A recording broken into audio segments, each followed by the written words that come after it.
Hi guys, in this tutorial I'm going to show you how to assemble my Luna Moth fairy. This is a fairy that's inspired by the Luna moth. I'm sure many of you are familiar with this moth. It's absolutely beautiful. I have seen one in real life. It was flying outside my window one summer and I was able to capture this photo. It was such a treat to see in real life, but it was nighttime, so I didn't capture very good video of it. So I've designed the wings of this fairy to look like a Luna moth. However, you can experiment with different colors and create any butterfly wing of your imagination. As you can see with these fairies, I've left out the eye spots that are features of the Luna moth wing, and then you just have beautiful butterfly wings. So let me first go over with you what you'll see in your downloaded folder. So here are the two folders that you're going to see in the main folder. In this folder called Wing Backings and Vines, you're going to find all the decorative elements of the fairy's wings. And if we look at a finished fairy, that would be the yellow vines that you see, and these two pieces that are called the eye spots, and also all the green color you see in the wings. And those pieces will look like this in your file. There are 4 vines in total. For the fairy I'm creating in this tutorial, I cut 2 of each vine for a total of 8 vines. You can put as many or as few vines as you want for your fairy, but if you want to double them up like I do in this tutorial, then you'll need to cut 2 of each vine. For all the other parts of the wing, I doubled all the pieces up in your file, so if you cut everything you see in the file, you'll be good. And I'll just quickly go over what all the pieces are. These 3 pieces are what makes up this bottom eye spot, and these 2 pieces make up the top eye spot. The rest of the pieces should be pretty straightforward. This piece here will give you the color in this part of the wing, and this piece here will give you this little area of color here. And now if we go back to our folders, in this folder called Body and Wings, you will see 2 more folders. One labeled Yes Scoring Tool and the second one labeled No Scoring Tool. And the difference is in the fold lines of the fairy. If you have a scoring tool, your fold lines will look like this. And if you do not have a scoring tool, your blade will cut the dashed lines and your fold lines will look like this. So if you have a scoring tool, you're going to use the files in the folder labeled Yes Scoring Tool. And the file in there will look like this. You will see 2 fairy types here that you can create, one with her wings separated and the other with her wings attached. For the fairy we're assembling today, I'm using this set because I want the fairy body to be different from her wings. For this fairy, there's just one extra step where you have to attach the body to the wing, which I'll show you. And just a little note here, these fairy bodies may look the same, but the legs of the fairies are actually a little bit staggered. And now let me just talk about the score lines. If you're a beginner user of Design Space for Cricut, this is really important. In order for your scoring tool to recognize these dashed lines as score lines, you have to change what they are labeled as. And the way you're going to do this is go into the Operations menu and change them from cut lines to score. I do have a video that goes into more detail on how to do this, which I'll link below, but you can also Google this. There are many videos on how to do this. And if you do not have a scoring tool, you'll use the file in this folder labeled No Scoring Tool. And in that file, you will see this. These are the same fairy body and wings, they're just colored differently. The one difference is the dashed fold lines you see here will actually be cut as dashed lines like this. And for this file, you don't have to do anything to the dashed lines. They will be just cut as dashed lines because I've prepared each of those dashes as individual lines. And my apologies to any of you who are using another machine like the Silhouette. I'm not familiar with the software and how you prepare your scoring tool. But the default would be to use the file in the No Scoring Tool folder because it will cut the dashed lines no matter what software you're using.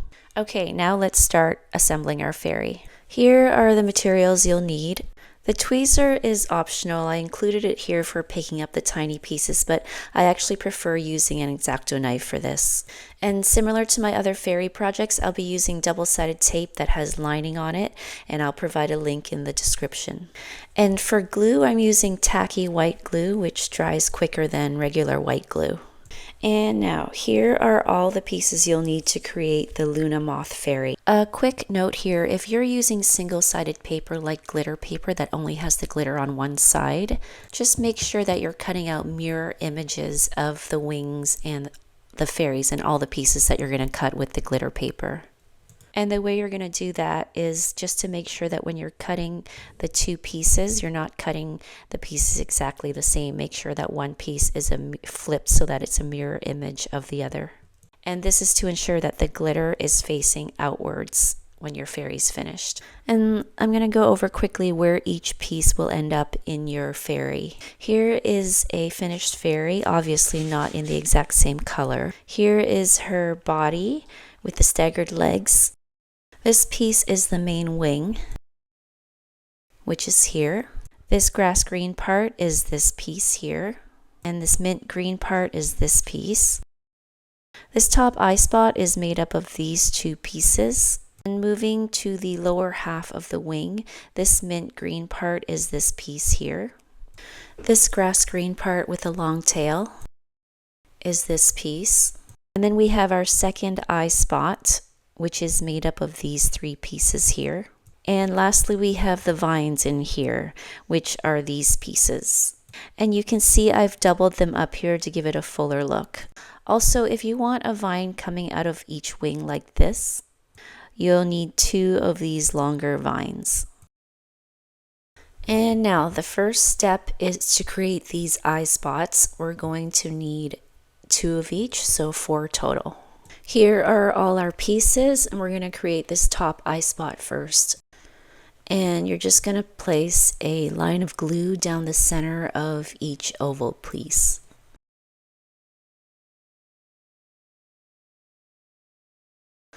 And then just pick up the tiny little sliver piece and place it on top of your glue.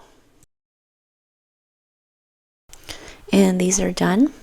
And for this next round eye spot, it's the same. You're just going to glue each piece on.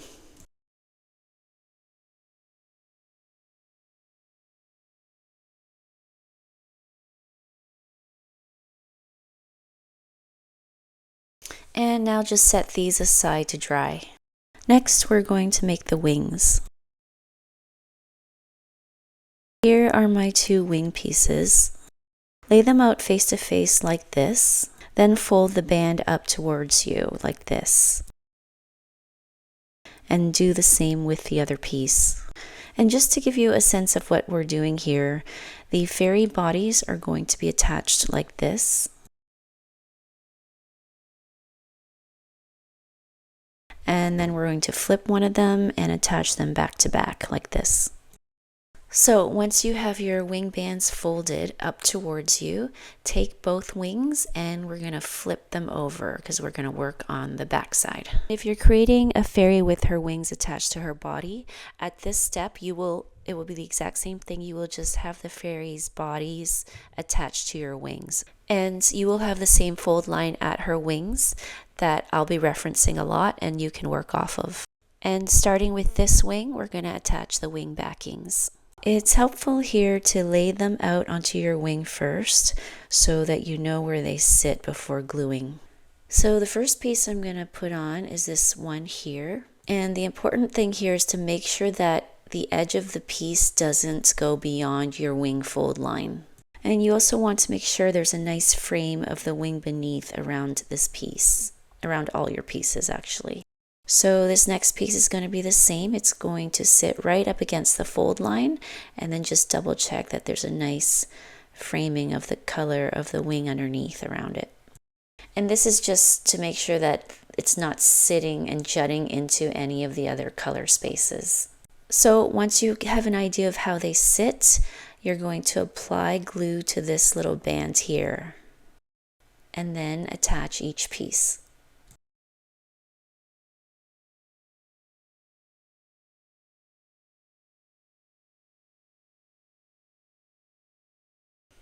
And these 2 pieces should not overlap at all. I've designed them so that they sit right side by side. And just double check to make sure that those pieces are not sitting on top of your fold line. And now we're going to attach the two large backings. And once again, first I'm going to lay them out just so I know how they sit together. And just like our last two pieces, these should not overlap the fold line or each other.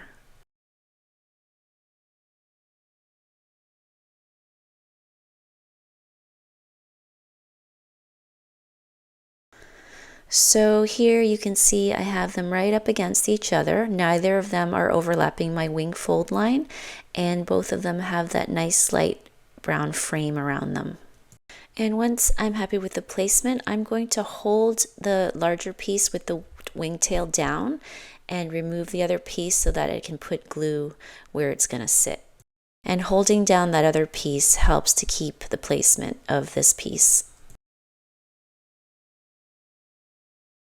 And now for this piece, I'm going to still hold it in place and then peel it up to reveal the space underneath, apply my glue, and then press it down.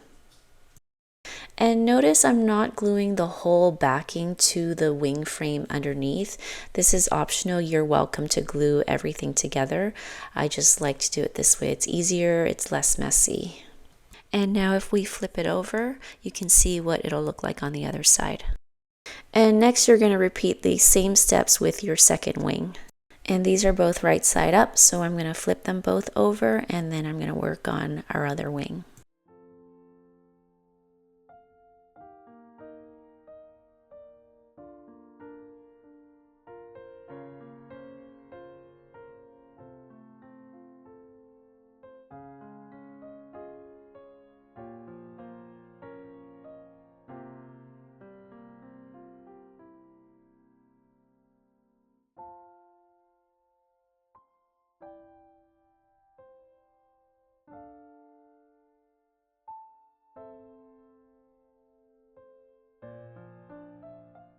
Now we have both wings done and we're going to add our eye spots. And no fancy tricks here, just apply glue to the back. And then this round one goes on the bottom wing, right about here. I'm angling mine a little, so the small white piece is angling towards the left slightly. And then we're going to attach the eye spot on the other wing to try to match this one.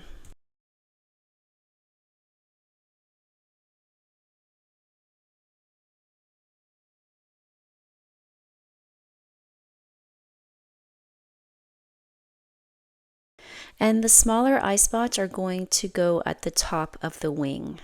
And I'm going to have this crescent shape facing the left again.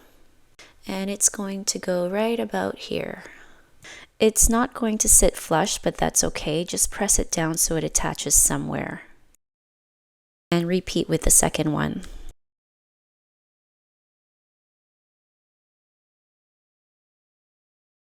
Again, this is going to be a mirror image of the first one.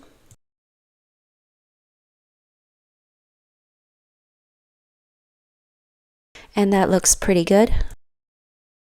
And now our wings are finished. Let's attach the fairy bodies. The fairy bodies are each going to be attached to a wing, and then we're going to attach them together like this. And remember, the legs will look staggered, but you can place your fairy bodies however you want. It doesn't matter which ones in front or back. So lay your wings out the way I have them here. And this band is where the fairy body is going to attach. And if you've made any of my other sitting fairies, you know that I've used double-sided tape in the past for this step. But for this fairy, because the wings are a little heavier, I'm going to use glue. So just cover that band with glue. And then you'll notice on the fairy's back this flat line. That's what you're going to line up to the wings fold line.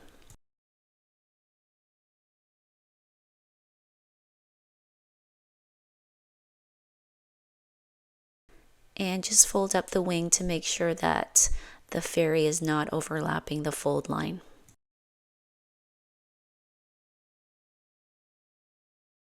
And now repeat with the other fairy.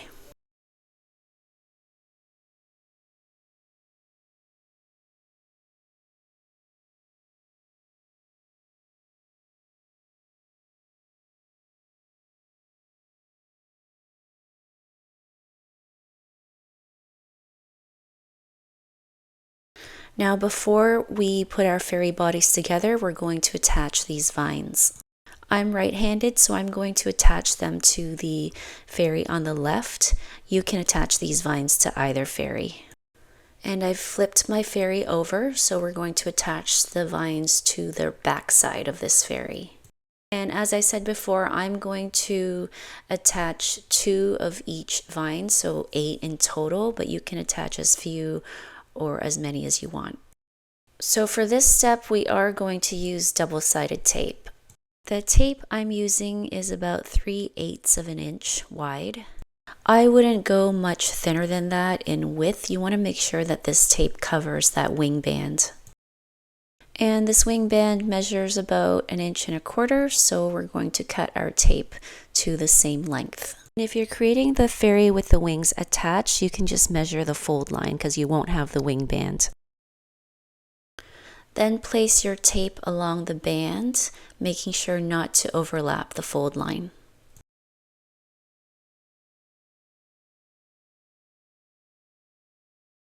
And next we're going to remove the lining on the tape, and the easiest way to do this I find is with a sharp end like an X-Acto knife. And now we're just going to place each vine onto this tape. So starting with this vine, and you can pause the video here to make sure you're using the same vine I'm using. And I'm just going to start on this end and start placing my vines. And the idea here is for these buds to stick out of the wings. And this one is the exact same vine. I'm just going to put it right beside it.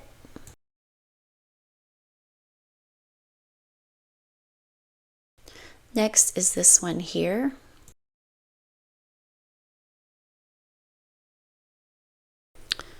And here's the same one.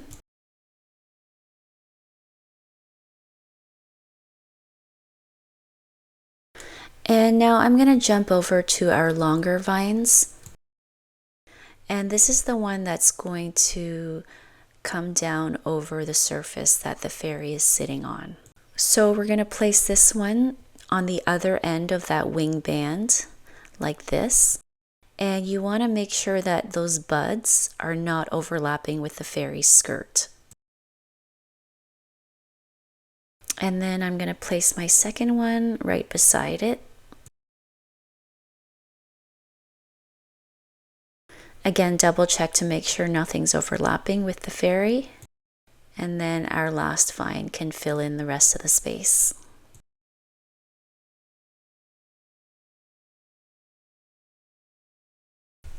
And that's all the vines.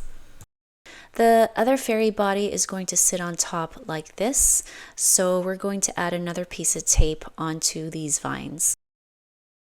So I'm cutting out another piece of tape about the same length. And then place it right on top of the vines, again making sure not to overlap the wing fold line.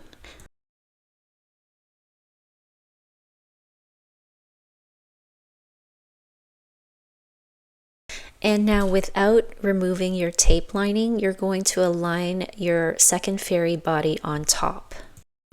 And I'm just going to fidget with mine until everything is perfectly aligned with the bottom fairy body. Except for, of course, the legs are not going to be in alignment.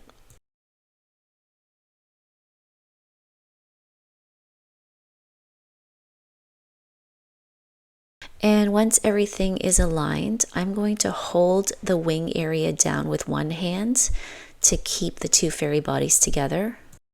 And then I'm going to lift the top fairy and reach under to remove the lining on that tape we placed. And hold on tight so that the top fairy body doesn't move out of alignment. And then once your lining is removed, press down the top fairy body. And if you've made my other fairies, you know that I've attached the body before with only double-sided tape, and you can do that here as well, but I'm going to use glue for mine. So the next step is to fold up her skirt fold line, and they're both going to fold completely up like this. And then you can make the folds at her legs, and these are just going to be slight folds. And this will help you see the area that needs to be attached together. So open up the two fairies like this and then apply your glue to the bottom fairy and try to really get into the area around the wing.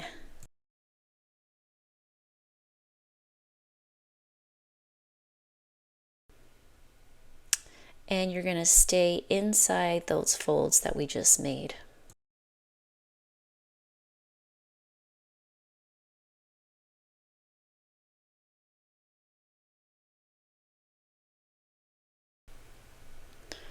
And then you're going to press these together.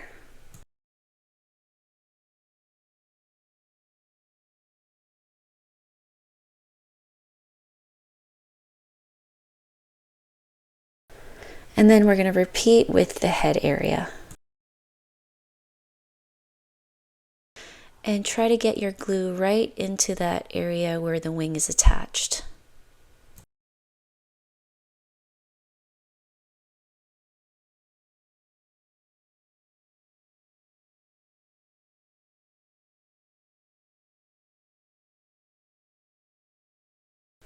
And that's it, your fairy is done. Now I'm going to show you how to sit her up. So the first thing we're going to do is refold her skirt folds upwards like this. And you can fold open her legs again. And now open up the two butterfly wings to reveal the vines in between. And then if you've put two of each vine like mine, you want to split them, the pairs open so that one sits on one side and the other sits on the other side. And now the crucial part. We're going to be focusing on this part of her wings here. And whatever I do to one wing, I'm going to do to the other wing as well. So if you sit her down like this, you'll see that she's not going to sit because there's pressure coming from the wings in that area I mentioned. So we need to curve that part upwards like this. And we're not doing a fold, we're doing a slight curve, but be forceful with your curve.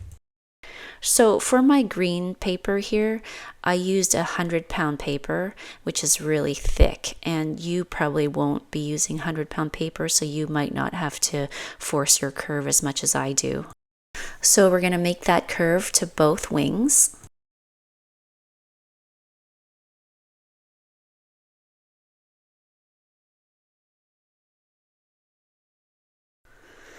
And then sit your fairy down again to see if it's enough. And I'm not happy with mine yet. But another thing you can check here is to look straight onto her body and make sure she's sitting at a 90-degree angle. And I got lucky here and I just happened to force that curve enough so she's sitting upright. You may not get this lucky, so I'm just going to show you some troubleshooting tips. So this whole tail of the wing, including those vines, is going to want to push downwards and then force your fairy up so she doesn't sit properly. So you want to make sure to force that whole wingtail upwards. And here with this fairy, if I sit her down, you're going to see that she's not quite sitting flush on the table. Another thing you can check is to make sure her skirt is completely folded upwards. But here you can see there's still some pressure coming from the wingtail, which is causing her body to be forced upwards.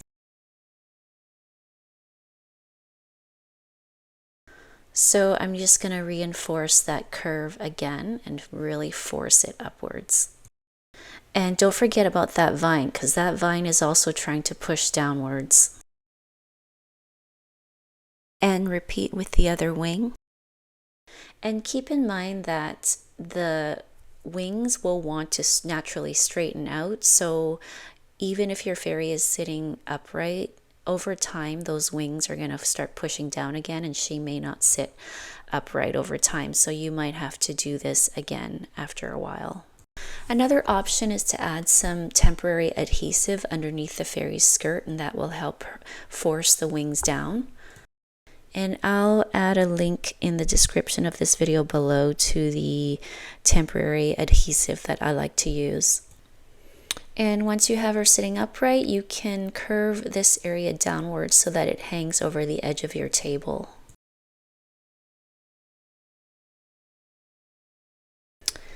And that looks pretty good. And that's it, you guys. I hope you enjoyed this one. Thanks for following along.